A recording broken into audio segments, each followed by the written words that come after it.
Once upon a time, in a faraway land, lived a man with his daughter. His wife had died, so he got remarried to a woman who had 2 daughters of her own. But the stepmother was wicked, cruel, and jealous of her stepchild's beauty, education, and kind nature. She favored her own 2 daughters from her previous marriage. So the man's poor daughter was forced to become a servant. She scoured the dishes, scrubbed the floors, and tended to her stepsisters. When she had time, she read and studied by the chimney in the cinders and ashes, and because of this, the stepsisters nicknamed her Cinderella.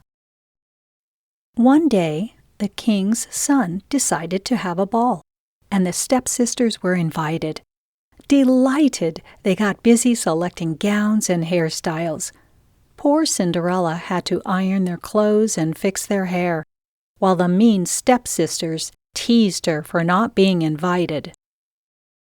When it was time for the ball, Cinderella watched with a heavy heart as her stepmother and stepsisters left for the ball. Once alone in the kitchen, she burst into tears. Suddenly, her godmother appeared beside her.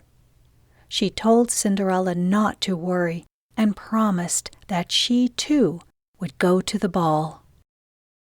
For her godmother was also a fairy.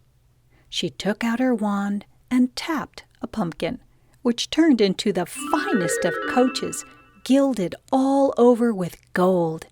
Next, she found 6 mice and a big rat, and turned them into 6 fine horses and a jolly coachman with beautiful whiskers. Then she turned 6 lizards into footmen with liveries lined in silver and gold. Finally, the fairy godmother touched Cinderella with her wand. Cinderella's clothes turned into an exquisite gown, and she gave her a pair of precious glass slippers for her pretty little feet. Before letting her go, the fairy godmother warned her.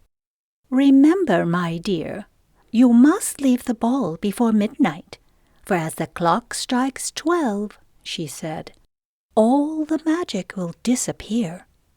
Cinderella promised and set off to go to the ball. As Cinderella arrived at the castle, everyone stopped and stared, wondering who this mysterious, beautiful woman was. The prince asked her to dance. She danced so graciously that everybody admired her. The prince was smitten with her, fascinated by her wits and conversation.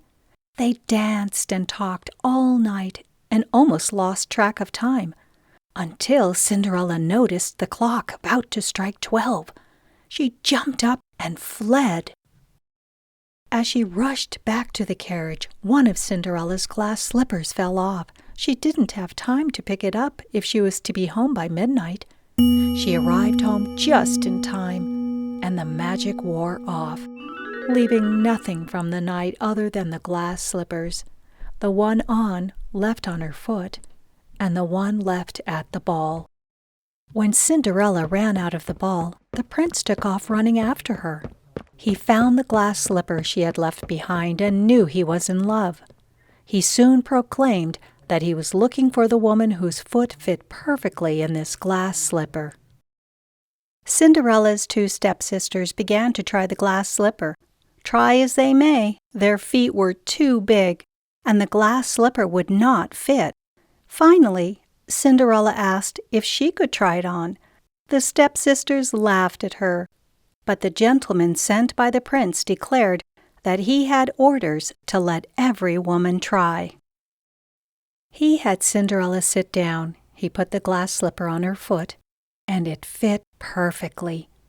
To her stepsister's astonishment, Cinderella reached into her pocket, took out the other slipper, and put it on.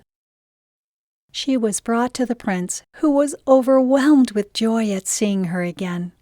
He asked for permission to court her in order to know her better.